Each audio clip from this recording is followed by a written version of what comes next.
สวัสดีพี่น้องจากแพงในพระเยซูคริสต์พระผู้เป็นเจ้าของเราทั้งหลายก็มาพบพ่อกันอีกในเมื่อหนึ่ง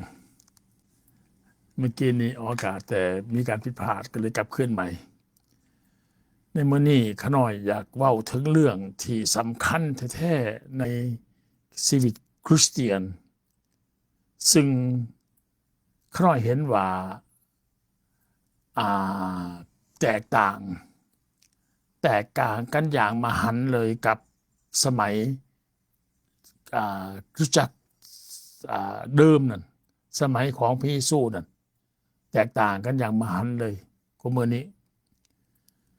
และทุกเมื่อนี้การนมัสการบ่แม่นนมัสการในพระนามพระเยซู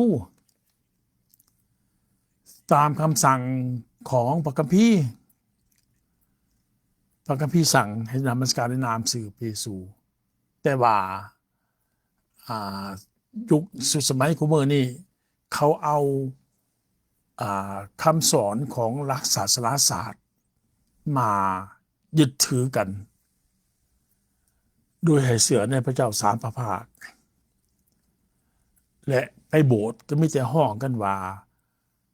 มาหาพระเจ้ามานมัสการพระเจ้าขอบคุณพระเจ้าสรรเสริญพระเจ้าของยิ่งใหญ่บ่มีนามสื่อพระเยซูแล้วจึงแตกต่างจากคำสั่งในพระคัมภีร์สั่งในพระคัมภีร์สั่งให้นมัสการในพระนามพระเยซูต่อไปนี้เขาจะเห็นกันว่าคำสั่งในพระคัมภีร์ให้ทำอย่างไรแต่ข้อมือนี้คริสเตียน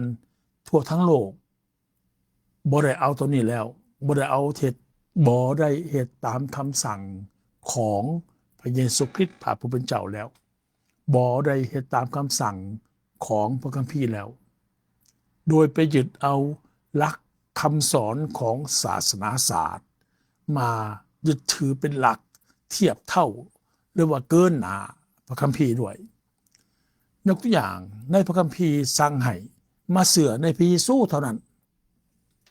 ไปเบิ่งในพระคัมภีร์บอกว่าในหนังสือโยฮันบท3ข้อ16ที่บอกว่าเพราะว่าพระเจ้าทรงรักโลกจนได้ประทานพระบุตรองค์เดียวของพระองค์เพื่อทุกคนที่วางใจเชื่อในพระบุตรนั่นจะบอกจิบหายให้วางใจเชื่อในพระบุตรบ่ได้ให้วางใจเชื่อในพระบิดาพระบุตรพระยานบริสุทธิ์บ่แม่นบ่ได้วางใจเชื่อในพระเจ้าสามพระภาคบ่ได้วางใจเชื่อในพระเจ้ายาเวห์บ่แม่นให้วางใจเชื่อในพระบุตรนั่นเพื่อทุกคนที่วางใจเชื่อในพระบุตรนั่นจะบ่ชิบหายและข้อ18นั่นข้อ18บอกว่าผู้ที่เชื่อพระบุตรก็บ่ถูกลงโทษผู้ที่บ่ได้เชื่อในพระบุตรก็ถูกลงโทษเพราะเขาบ่ได้เชื่อในนามสื่อพระบุตรองค์เดียวของพระเจ้าคือนามสื่อพระเยซูคริสต์นั่นและอีกบอนหนึ่งที่ขน้อยอยากอ้างมาก็คือว่าทานเปาโลเมื่อนายคุกมาถามทานเปาโลในเมื่อทานเปาโลถูกจับกับศิลานั่นแต่หลังจาก5คุกสะเทือนนั่นนายคุกก็ย่านและจะเอาดาบมาแทงเจ้าของคิดว่านักโทษหนีไปหมดแล้วทานเปาโลว่าอย่าทำลายอย่าทำลายตนเองเพราะเขาทุกคนยังอยู่ที่นี่นายคุกแลนเข้ามาด้วยตัวสั่นถามทานเปาโลว่าขน้อยต้องทำอย่างไรจึงจะได้พ้นทานเปาโลว่าจังได๋จงเชื่อในพระเยซูเด้พี่น้องในหนังสือกิจการบท16ข้อที่31นั่นจงเชื่อในพระเยซูคริสต์และท่านจะได้พ้นเปาโลกับศิลาจึงกล่าวว่าจงเชื่อวางใจในพระเยซูคริสต์องค์พระผู้เป็นเจ้าและท่านจะพ้นทางครอบครัวของท่านนี่คำสั่งให้เชื่อในพระเยซูคริสต์ผู้เดียวบ่ได้บอกว่าให้เชื่อในพระบิดาพระบุตรพระวิญญาณบริสุทธิ์เหมือนดังคริสเตียนอาจารย์ทั้งหลายโบสถ์ทั้งหลายในโลกนี้ทั่วโลกนี้สอนกันว่าพวกเขาต้องเชื่อในพระเจ้าสามพระภาคซึ่งพระเจ้าสามพระภาคบ่มีจักบ่เลยในพระคัมภีร์ใหม่ที่สอนอย่างนั้นว่าให้เชื่อในพระเจ้าสามพระภาคคำว่าพระเจ้าสามพระภาคก็บ่มีในพระคัมภีร์และคำว่า ถ้าเจ้าอยากพ้นจากบาปเจ้าต้องเสื่อในพระเจ้าในพระบิดาพระบุตรพระวิญญาณบริสุทธิ์กับบ่มีอย่างเดียวว่าถ้าเจ้าจะพ้นจากบาปเสื่อในนามสื่อพระเยซูคริสต์พระผู้เป็นเจ้าหรือว่าถ้าเจ้าอยากมีชีวิตนิรันดรพระเยซูเอาเองถ้าอยากมีชีวิตนิรันดรให้มาหาพระเยซูในหนังสือหน่อยไปเบิ่งโยฮันบทที่5ข้ออาจจะเป็นข้อ37บ่หน่อยบ่แน่ใจปานใดมาเบิ่งก่อนโอเค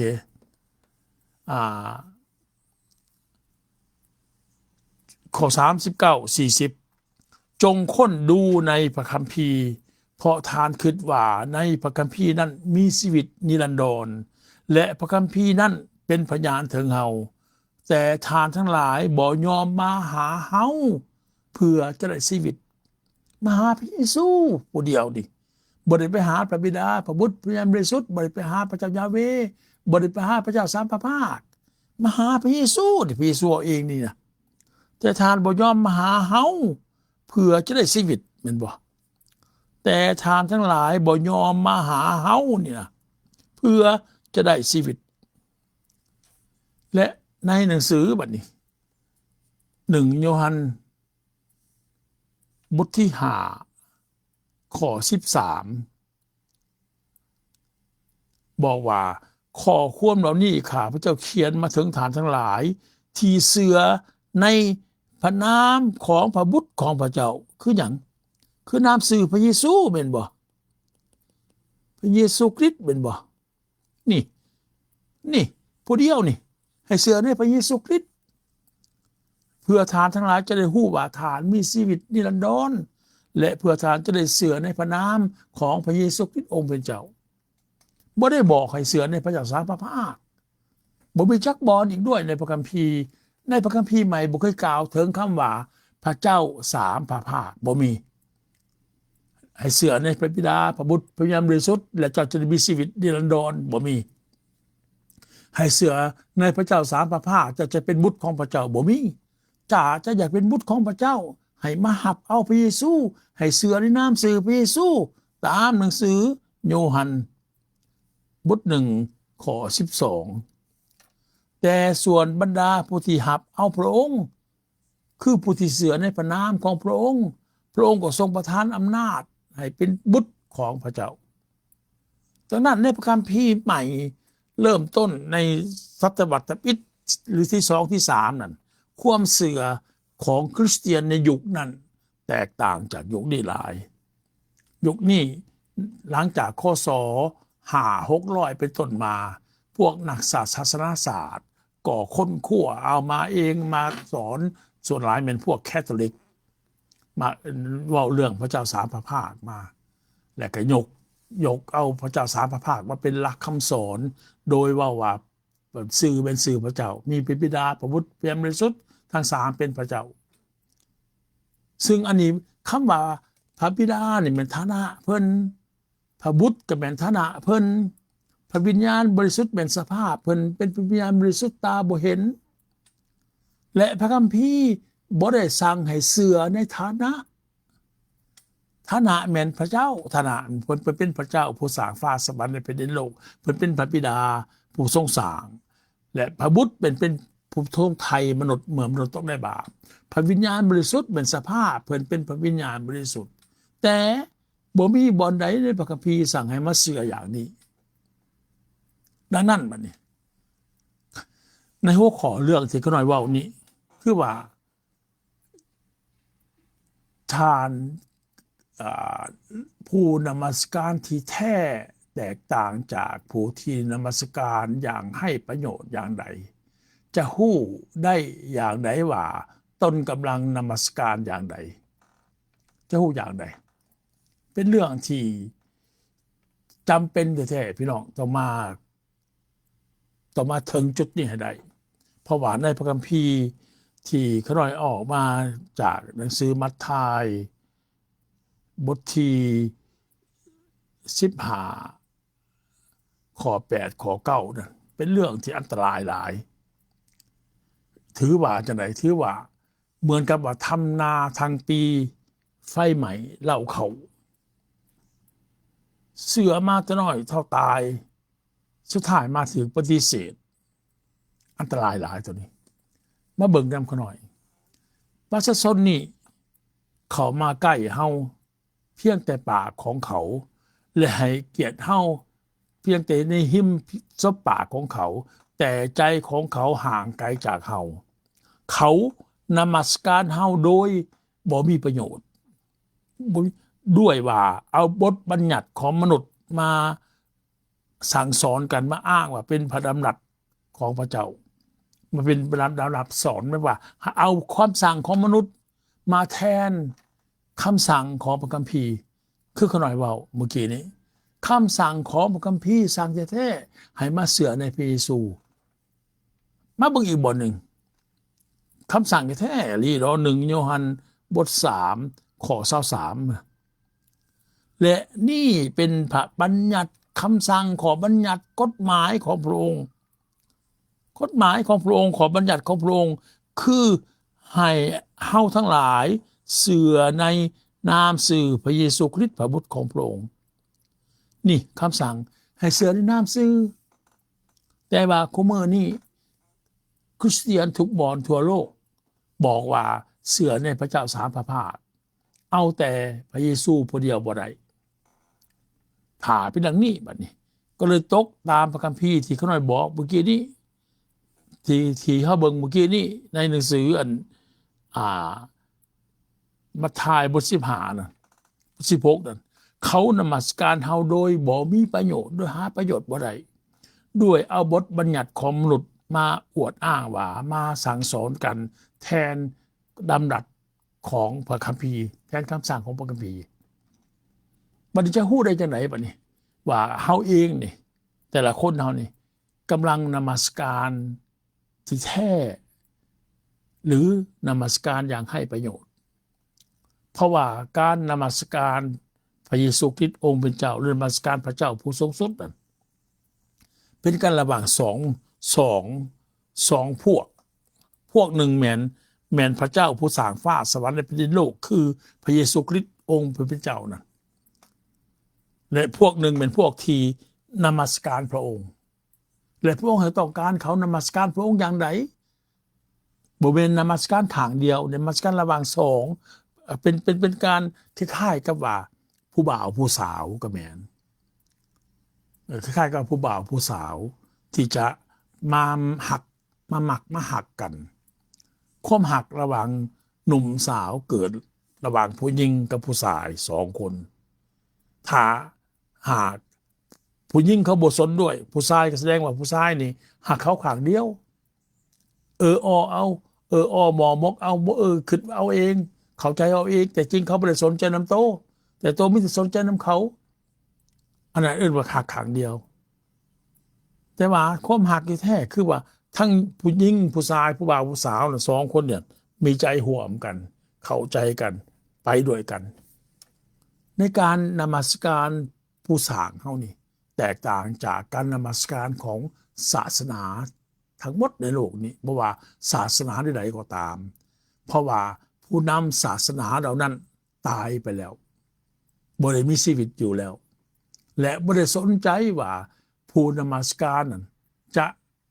จะทำแบบไหนจะเป็นอย่างไรบ่คือพระเยซูคริสต์พระผู้เป็นเจ้าพระเจ้าผู้ทรงสุดนี่พระองค์ต้องการให้ผู้ที่นมัสการพระองค์นี่นมัสการอย่างไรจึงจะได้ประโยชน์พระองค์จึงจะยอมหักเขาพระองค์จึงจะซอกหาเขาดังพระคัมภีร์มาเบิ่งนำผู้น้อยบอนหนึ่งในหนังสือโยฮันบทที่4ข้อ23คิดว่าแม่นแหละแต่เวลานั้นใกล้เข้ามาแล้วและบัดนี้ก็ถึงแล้วคือเมื่อผู้ที่นมัสการอย่างแท้จริงผู้ที่นมัสการอย่างแท้จริงจะต้องนมัสการพระบิดาในวิญญาณและในความจริงเพราะว่าพระบิดาทรงแสวงหาหรือว่าต้องการหรือว่าเลือกแต่ที่จะหับเอาผู้ที่นมัสการพระองค์อย่างนั้นคือนมัสการในวิญญาณในความจริงอันนี้คือผู้ที่นมัสการแท้ ดังนั้นการนมัสการแท้จึงเป็นเรื่องจำเป็นหลายเพื่อว่าผู้ที่นมัสการแท้จะไปถึงผู้ที่ตนเองกำลังนมัสการอยู่นั้นบ่ทาบ่นั้นแล้วก็จะเป็นการเป่าประโยชน์ให้ประโยชน์บ่มีประโยชน์อย่างหมดเลยในการนมัสการนั้นเขานมัสการเฮาโดยหาประโยชน์บ่ได้ถ้าทานบนมัสการตามที่พวกเขาจะศึกษาต่อไปนี้แสดงว่ากำลังนมัสการอย่างผิดพลาดอย่างมหันต์นมัสการอย่างเป่าประโยชน์เอาเองได้สิ่งของมาได้สิ่งของดีๆมากับว่าพระเจ้าอวยพรคิดเอาเองบัดถือสิ่งของบอดีนะครับเจ็บไข้ได้ป่วยบ่มีปัญหาบางอย่างเกิดขึ้นบ่พระเจ้าลงโทษคิดเอาเองมโนเอาเองคิดเอาเองน้องมามองเอาเองบ่ได้ถึงเพิ่นเลยเฮาฮู้ได้จังได๋บ่ถึงเพิ่นนี่คือขณะอย่างว่าต่อไปนี้จะไปถึงเพิ่นได้จังได๋จะไปถึงพระบิดาได้จังได๋ในบทหนึ่งพระคัมภีร์สู้เอาเองแท้ๆในหนังสือโยฮันบท14ข้อ6พระเยซูว่าเฮาเป็นทางเป็นความจริงและเป็นชีวิตบ่มีผู้ใดมาถึงพระบิดาได้นอกจากมาหาเฮานอกจากมาทางเฮาได้พี่น้องความบอกตัวนี้นะในภาษาอังกฤษก็ดี Jesus said unto him I am the way the truth and the life no man come unto the Father but by me บัดมาหาข่อยจังได๋ท่านจะไปหาพระเจ้าผู้สร้างฟ้าสวรรค์และเป็นโลกนั่นต้องมาหาพระเยซูเพราะหยังจะมาหาพระเยซูเพราะว่าตัวนี้ถ้าท่านทั้งหลายฮู้จักเขาแล้วบัดนี้ถ้าท่านทั้งหลายฮู้จักเขาแล้วมาคำว่าฮู้จักในที่นี้นี่ในภาษาเดิมนี่เอิ้นว่าเป็นของกันและกันฮู้จักเขาแล้วนี่ในภาษาเดิมว่าเป็นของกันและกันถ้าข่อยได้เขาอยู่ในเจ้าอยู่ในเขาอยู่ในข่อยคือขณะแบ่งปันว่าหลายมื้อก่อนนี่เขาอยู่ในพระเยซูเขาอยู่ในเหมือนนั่นแหละบัดนี้ถ้าทานเขาอยู่ในเฮาและเฮาเขาอยู่ในฐานแล้วฐานจะแปลอย่างนั้นเขาจะเข้าใจดีกว่าถ้าทานทั้งหลายเขาอยู่ในเฮาและเฮาเขาอยู่ในฐานแล้วทานก็จะฮู้จักพระบิดาของเฮาด้วยตั้งแต่นี้ไปตั้งแต่ข่อยเข้าไปหาเจ้าเข้ามาอยู่ในข่อยเข้าไปอยู่ในเจ้าก็ฮู้จักพระองค์และได้เห็นพระองค์หมายความว่าจังได๋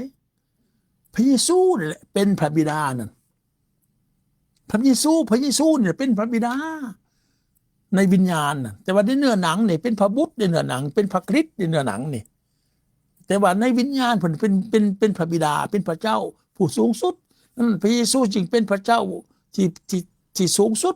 ที่แท้จริงเป็นพระเจ้าเต็มร้อยและเป็นมนุษย์เต็มร้อยในพระเยซูนี่และพระเยซูบอกเองว่าพระเยซูกับพระบิดาเป็นผู้เดียวกันนะในโยฮันคือกันในโยฮันบทที่10ข้อ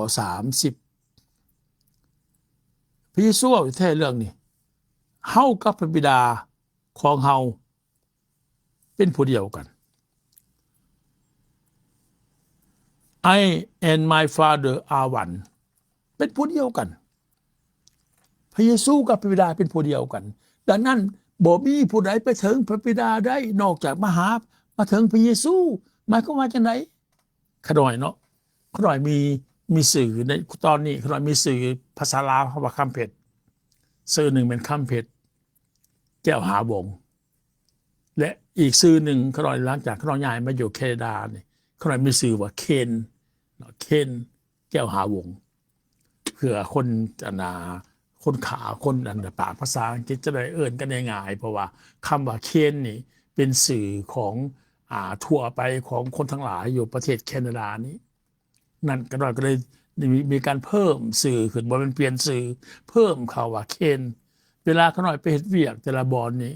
เขาจะบ่ใส่คำว่าคำเพชรเขาจะใส่ว่าเคน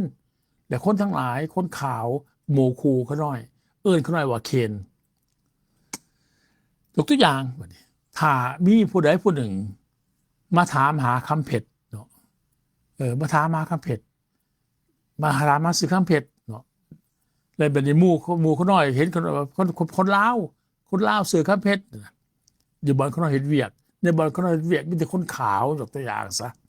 ในบอนเขาน้อยมีแต่คนขาวในบัดนี้หมู่เขาน้อยก็เลยไปถามเคนไปหาเคนบอกขอยมาหาคำเผ็ดแล้วก็ไปหาเคนถ้าผู้นั้นบ่มาหาเขาน้อยผู้นั้นจะบ่พบคำเผ็ดได้ถ้าผู้มาถามหานั่นบ่ไปหาเคนนั่นจะบ่พบคำเผ็ดเพราะว่าคำเผ็ดกับเคนนั่นเป็นผู้เดียวกันอันนี้คือกันพระเยซูนี่เป็นพระบุตรลงมาในโลกนี่เพื่อมาไถ่บาปมนุษย์และพระบิดานี่ก็เป็นอยู่ในพระเยซูเดียวนี่นะดังนั้นพระเยซูจึงว่าถ้าทานฮู้จักเขาแล้วทานก็จะฮู้จักพระบิดาของเขาเหมือนกันและตั้งแต่นี้ไปทานก็ฮู้จักพระองค์เลยได้เห็นพระองค์ในฟิลิปเลยตอบว่าฟิลิปเลยถามว่าพระองค์เจ้าข้าขอสำแดงพระบิดาให้ข้าพระองค์ทั้งหลายเห็นและพวกข้าพระองค์จะพอใจพระเยซูว่าฟิลิปเอ้ยเขาได้อยู่กับทานนานถึงเพียงนี้ทานยังบ่ฮู้จักเฮาหรือผู้ที่ได้เห็นเฮาก็ได้เห็นพระบิดาพี่น้องเห็นภาพบ่ผู้ที่ได้เห็นเฮานะผู้ที่ได้เห็นเฮานี่ก็ได้เห็นพระบิดาเอิ้นว่าจะไหนเอิ้นว่าแจ้งบ่พี่น้องแจ้งชัดเจนอะไรแจ้งปานนี้อะไรแต่เป็นหยังคนยังบ่เชื่อแม้แต่สาวกเองยังบ่เชื่อแล้วทานจะเว้าได้อย่างไหนว่าขอสำแดงพระบิดาให้ข้าพระองค์ทั้งหลายเห็นทานบ่เชื่อหรือว่าเฮาอยู่ในพระบิดาและพระบิดาอยู่ในเฮาทานบ่เชื่อหรือเฮาอยู่ในพระบิดาและพระบิดาอยู่ในเฮาดังนั้นพี่น้องที่หักแพงพระเยซูนี่คือพระบิดานั่นแหละแต่ว่าพระบิดาเฮาบ่เห็นเพิ่นเป็นวิญญาณพระเยซูพระบุตรนี่มันเป็นเนื้อหนังเฮาได้เห็นดังนั้นพระคัมภีร์จึงบอกว่าเป็นข้อความลึกลับอันยิ่งใหญ่คือพระเจ้าได้มารับสภาพเป็นเนื้อหนังแม่นบ่ในหนังสือ1 ติโมธีบทที่3 ข้อ 16ทางของพระเจ้าอันยิ่งใหญ่และลึกลับซึ่งบ่มีผู้ใดปฏิเสธได้ก็คือพระเจ้าทรงสภาพในเนื้อหนังพระเจ้าผู้สร้างฟ้าสวรรค์ในแผ่นดินโลกนี่มาหับสภาพเป็นเนื้อหนังพระเจ้าผู้สร้างฟ้าสวรรค์ในแผ่นดินโลกมาหับสภาพเป็นเนื้อหนังให้เว้าจังได๋พระเจ้ามาหับสภาพเป็นเนื้อหนังพระคัมภีร์อีกบทหนึ่งเด้ในหนังสือโยฮันเขาหน่อยหนังสือโยฮันขออภัยหนังสือโยฮันบทที่1ข้ออาจจะเป็น14หรือ18พระวถะคือพระคำเนี่ยได้ทรงสภาพเป็นเนื้อหนังและทรงทำกลางเฮาพระคำมันเป็นพระเจ้าผู้สูงสุดเป็นพระคำนั่นน่ะเป็นบ่ในเริ่มแรกนั้นพระคำพระวถะทรงเป็นอยู่แล้วและพระวถะทรงอยู่กับพระเจ้าและพระคำนั่นแหละทรงเป็นพระเจ้าในเริ่มแรกนั้นพระองค์นั้นพระเยซูนั้นพระวถะพระคำนั้นทรงเป็นอยู่กับพระเจ้าทรงเป็นพระเจ้าและพระองค์ทรงสร้างสิ่งทั้งปวงขึ้นมาดังนั้นเดี๋ยวนี้พระเยซูนี่เป็นผู้เดียวกันกับพระบิดานะแต่ว่าคู่มือนี่รักศาสนาศาสตร์บ่ยอมรับเรื่องนี้เห็นได้ครับว่าพระเจ้ามี3พระภาคคือพระบิดาพระบุตรพระวิญญาณบริสุทธิ์เอาแต่พระเยซูผู้เดียวบ่ได้แสดงว่าจะปฏิเสธข้อนี้ในพระคัมภีร์อีกบทหนึ่งในหนังสือ1 โยฮันบท5 ข้อ 7เพราะมีพยานอยู่3พยานในสวรรค์คือพระบิดาพระวถะคือพระคำและพระวิญญาณบริสุทธิ์และพระเจ้าทั้ง3นี่เป็นองค์เดียวกันเป็นองค์เดียวกันมีพระบิดานี่พระบิดาพระวถะพระคำและพระวิญญาณบริสุทธิ์เป็นองค์เดียวกัน อันนี้เป็นหลักข้อเสือของพวกอัครสาวกในรุ่นแรกบริแยกกันคือของมือนี่ตามหลักศาสนาศาสตร์ว่าพระบิดาเป็นผู้ใหญ่กว่าพระบุตรพระบุตรเป็นแค่ผู้ที่ถึกใส่มาและดังนั้นจะเอื้อนหาพระบิดาพระบุตรพระยานบริสุทธิ์พวกเขาเสือในพระบิดาพระบุตรพระยานบริสุทธิ์ถ้าเสือได้พระเยซูผู้เดียวบ่ได้เอาพระเยซูผู้เดียวก็บ่ได้ ดังนั้นบัดนี้ก็เลยกลายเป็นว่าเจ้านมัสการโดยให้ประโยชน์เพราะเจ้าบ่ได้นมัสการในนามพระเยซูบัดนี้ให้ประโยชน์อย่างไรให้ประโยชน์อันที่หนึ่งคือขน้อยว่าเมื่อกี้อันที่หนึ่งคือบ่เชื่อว่าพระเยซูเป็นพระเจ้าผู้สูงสุดให้ประโยชน์โลดและถ้าเจ้าบ่เชื่อว่าพระเยซูเป็นพระเจ้าผู้สูงสุดเจ้ายังตายในบาปของเจ้าอยู่พระคัมภีร์บอกเฮาในหนังสือโยฮันบท8ข้อ24ถ้าผู้ใดบ่เชื่อเฮาจึงบอกฐานทั้งหลายว่าฐานจะตายในการบาปของฐานเพราะว่าถ้าฐานบ่เชื่อว่าเฮาเป็นพระเจ้าผู้สูงสุดฐานจะต้องตายในการบาปของฐานคู่มือนี้คริสเตียนยังเห็นบาปทั่วโลกเลยแหละพี่น้องขน้อยเป็นผู้หนึ่งก่อนหน้า2017ถึงแม้นขน้อยเป็นอาจารย์ในโบสถ์ตั้งแต่1985เป็นต้นมาก็ยังเห็นบาปอยู่ยังทำบาปเพราะอย่างเพราะเสือพระเจ้าสามพระภาค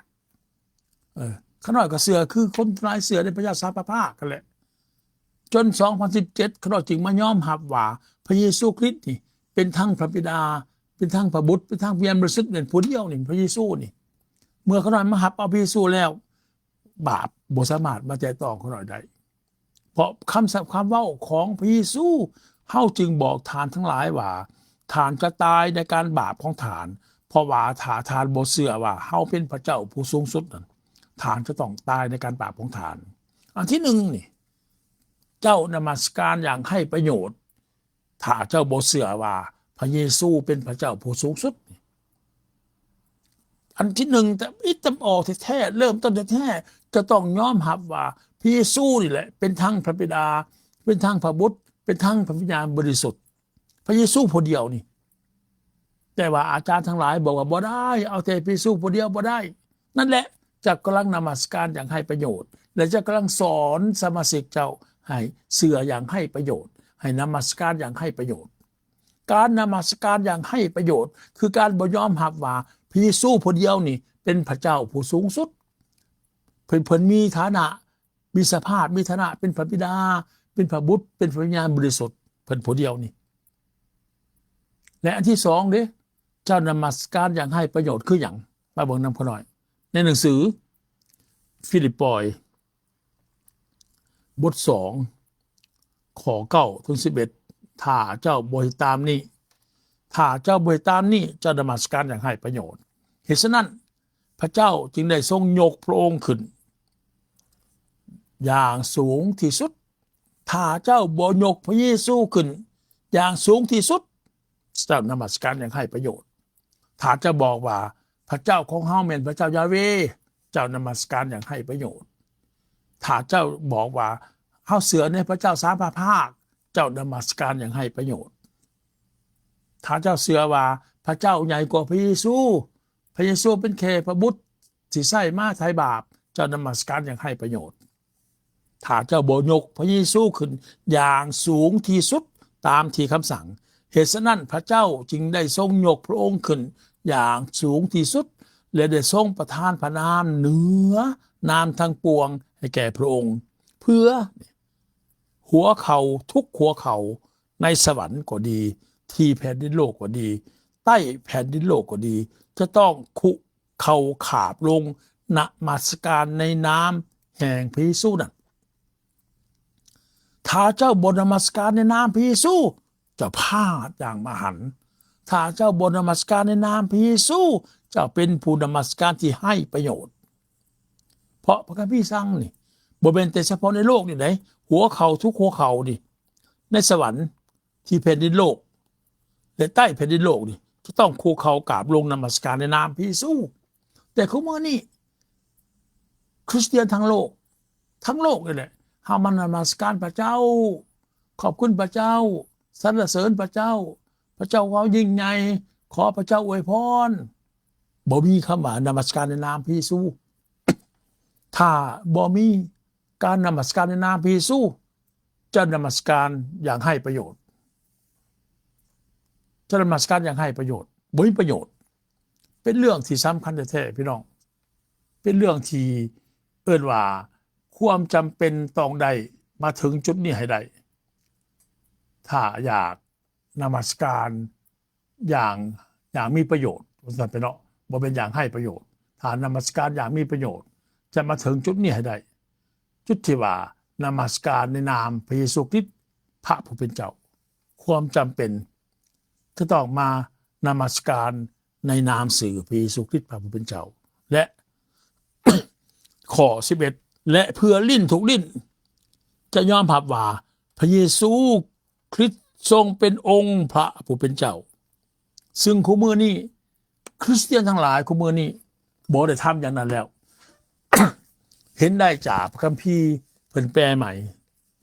แต่ละบ่อนี่มีแต่พระเยซูเจ้าพระเยซูคริสต์บ่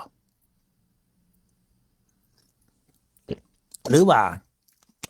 พระมหาเยซู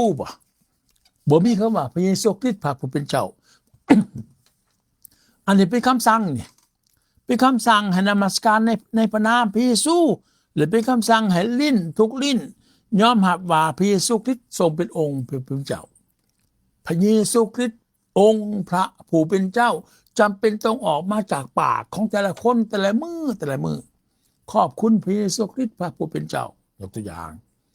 เฮามานมัสการพระเยซูคริสต์พระผู้เป็นเจ้าขอพระเยซูคริสต์พระผู้เป็นเจ้าอวยพรนี่เป็นคำสั่งถ้าเจ้าไปตามนี่แสดงว่าเจ้าเป็นผู้นมัสการอย่างให้ประโยชน์ถ้าช่วยตาม3ข้อนี้จะเป็นผู้นมัสการอย่างแท้จริงมีอีกวันหนึ่งเขาอยากไปเบิ่งท่านเปาโลเข้าใจเรื่องนี้แล้วจึงว่าหนังสือโกโลสายบท3ข้อ17และเมื่อทานจะกระทำสิ่งใดด้วยวาจาหรือด้วยการประพฤติก็ตามจงกระทำทุกสิ่งในพระนามพระเยซูคริสต์พระผู้เป็นเจ้าได้พี่น้องบ่เป็นพระเยซูคริสต์เจ้าเด้ผู้แปลภาษานี่บ่คักปานใดจงกระทำทุกสิ่งในพระนามพระเยซูคริสต์พระผู้เป็นเจ้าและขอบคุณพระเจ้าพระบิดาโดยพระองค์นั้นในภาษาอังกฤษ and whatsoever you do in word ใน and whatsoever you do และทุกสิ่งที่พวกท่านทำนั้นทุกสิ่งที่พวกท่านทำในคำว่าใน word นี่ or indeed ในการกระทำนี่ do all in the name of the Lord Jesus นี่ในพระนามพระเยซูคริสต์พระผู้เป็นเจ้าคำสั่งจะสิทธิ์ยังก็ตามเหตุในนามพระเยซูคริสต์พระผู้เป็นเจ้าถ้าจะทำอย่างนี้แสดงว่าเจ้านมัสการอย่างแท้จริงบ่เป็นนมัสการอย่างให้ประโยชน์เพราะว่าพระบิดาทรงแสวงหาคนอย่างนั้นนมัสการพระองค์หมายความว่าจังได๋ถ้าเจ้านมัสการในคำว่าพระเจ้าเพิ่นบ่ได้ยินเจ้าถ้าเจ้านมัสการในพระบิดาพระบุตรพระยานบริสุทธิ์เพิ่นบ่ได้ยินเจ้าถ้าเจ้านมัสการในพระเจ้ายาเวห์เพิ่นบ่ได้ยินเจ้าเพิ่นมาหาเจ้าแม่นพระเยซูมาหาเจ้าพระเยซูเข้ามาในโลกนี่แม่นพระเยซูเข้ามาอยู่ในเจ้าพระเยซูมาครอบครองเจ้าถ้าเจ้าบ่นมัสการในพระนามพระเยซูแสดงว่าเจ้าเป็นผู้นมัสการที่ให้ประโยชน์ไปบ่ถึงเพิ่นขอพระเยซูคริสต์พระผู้เป็นเจ้าอวยพรดังนั้นผู้ที่นมัสการแท้จริงและผู้ที่นมัสการอย่างให้ประโยชน์แตกต่างกันในตอนนี้พี่น้องเอ้ยที่หนึ่งครับว่าเขาบ่ยอมรับว่าพระเยซูเป็นพระเจ้าผู้สูงสุดแต่ผู้เดียวเขายังถือว่าพระบิดาใหญ่กว่าพระบุตรพระเจ้าใหญ่กว่าพระบุตรถือว่าพระยาเวห์ผู้ใหญ่กว่าพระบุตรแสดงว่าเจ้านมัสการอย่างให้ประโยชน์ที่หนึ่งนี่ถ้าเจ้าบ่ยอมรับว่าพระเยซูนี่แหละเป็นพระเจ้าผู้สูงสุดให้ประโยชน์ลดและถ้าเจ้ามานมัสการโดยบ่มีนามสื่อพระเยซูจะไปใส่นามสื่ออื่นยกตัวอย่างว่าข้าแต่พระบิดาของพวกข้าพวกทั้งหลายอธิษฐานจะอธิษฐานถึงพระบิดาเพิ่นบ่ได้ให้อธิษฐานถึงฐานะเพิ่นได้อธิษฐานในนามสื่อพระเยซู พระเยซูบอกในหนังสือโยฮันบท14 ข้อ 14นั่นถ้าทานจะขอสิ่งใดจากเฮาในนามของเฮาจะให้เห็นบ่ในนามพระเยซูเจ้าหาของว่าข้าแต่พระเยซูคริสต์องค์เป็นเจ้าบอกกับพระเยซูพอพระเยซูจะทำให้เจ้าพระเยซูจะให้เจ้าประทานให้เจ้าจะไปเอาสื่ออื่นมามีแบบข้าบาพระบิดามีพระเยซูเคยบอกให้ทานกับพระบิดามีเคยบอกแต่ตอนนั้นพระเยซูยังเป็นเนื้อหนังอยู่แต่ผู้ใดที่ยังบ่ได้เปิดเผยก็ไปหาพระบิดาจะไปหาพระบิดาพระเยซูบอกเลยว่าบ่มีผู้ใดไปหาบ่มีผู้ใดไปถึงพระบิดาได้นอกจากมาหาเฮาแสดงว่าจะห้องหาพระบิดาล้านเถื่อพระบิดาก็บ่ได้ตอบเจ้าเพราะว่าพระเยซูเป็นผู้ตอบเจ้าและนั่นการนมัสการที่แท้จริงกับการนมัสการที่ให้ประโยชน์เขาหน่อยว่ามาสองอย่างนี้อย่างทีละอย่างหย่อมาสองอย่างนี้คือหนึ่งถ้าเจ้าบอกยอมรับว่าพระเยซูนี่เป็นพระเจ้าเป็นทางพระบิดาเป็นทางพระบุตรเป็นทางวิญญาณบริสุทธิ์สื่อเพิ่นเป็นพระเยซูคริสต์พระผู้เป็นเจ้านี่จะพาดจะเป็นผู้นมัสการอย่างให้ประโยชน์ถ้าเจ้าบอกยอมรับว่าพระเยซูนี่เป็นพระเจ้าสูงสุดพระเยซูนี่เป็นทางพระบิดาทางพระบุตรทางวิญญาณบริสุทธิ์พระเยซูนี่เป็นพระเจ้าผู้สูงสุดเจ้านมัสการอย่างให้ประโยชน์บ่ว่าไปบ่ถึงเพิ่นและอันที่สองถ้าเจ้าบ่นมัสการในพระนามพระเยซูบ่เฮ็ดทุกอย่างในนามสื่อพระเยซูบ่ยกนามสื่อพระเยซูอย่างสูงที่สุดและบ่ได้นมัสการในนามพระเยซูและบ่ได้อ้าปากห้องออกว่าพระเยซูคริสต์องค์เป็นองค์พระผู้เป็นเจ้านมัสการอย่างให้ประโยชน์อันนี้เป็นเรื่องที่อันตรายหลายพี่น้องสำหรับผู้ที่นมัสการอย่างให้ประโยชน์โดยคิดเอาเองได้ของดีมาพระเจ้าอวยพรได้ของบ่ดีมาได้ว่าเจ็บไข้ได้ป่วยบอกพระเจ้าลงโทษเป็นการคิดเอาเองซึ่งเจ้านมัสการมันบ่ไปถึงเพิ่นบอกในหนังสือโยฮันบท4 ข้อ 3มันเพราะว่าพระองค์ทรงแสวงหาคนอย่างนั้นนมัสการพระองค์คือนมัสการในนามพระเยซูคริสต์พระผู้เป็นเจ้าอาเมนเนาะพี่น้องขอพระเยซูคริสต์องค์เป็นเจ้าอวยพรพี่น้องทุกคนเด้อและให้ได้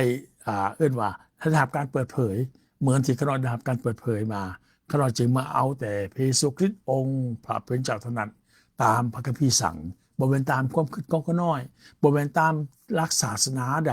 ศาสนาหนึ่งหรือว่าอาจารย์ผู้ใดผู้หนึ่งสอนหรือว่าคณะใดคณะหนึ่งมาบอกให้ข้าน้อยเฮ็ดอย่างนี้บ่ข้าน้อยบ่ได้มีอยู่ในคณะใดคณะหนึ่งความเชื่อข้าน้อยบ่ได้ถึงตั้งอยู่ถึงคณะใดคณะหนึ่งความเชื่อข้าน้อยแม่นพระเยซูคริสต์องค์เป็นเจ้าเปิดเผยกับข้าน้อยเองบอกข้าน้อยเองพระเยซูเปิดเผยกับข้าน้อยจึงเข้าใจอย่างนี้ถ้าบอกตรงนั้นข้าน้อยก็ยังเหมือนกับคนอื่นๆที่เชื่อพระเจ้าสามพระภาคคือสมัยก่อนนั้นจน2017ข้าน้อยจึงมาพระเยซูจึงมาเปิดเผยกับข้าน้อยและข้าน้อยก็เลยมีโอกาสมาบอกต่ออย่างนี้แหละขอพระเยซูคริสต์พระผู้เป็นเจ้าอวยพรพี่น้องทุกคนเด้อพบกันใหม่ในโอกาสหน้าตอนนี้ลาก่อนบ๊ายบาย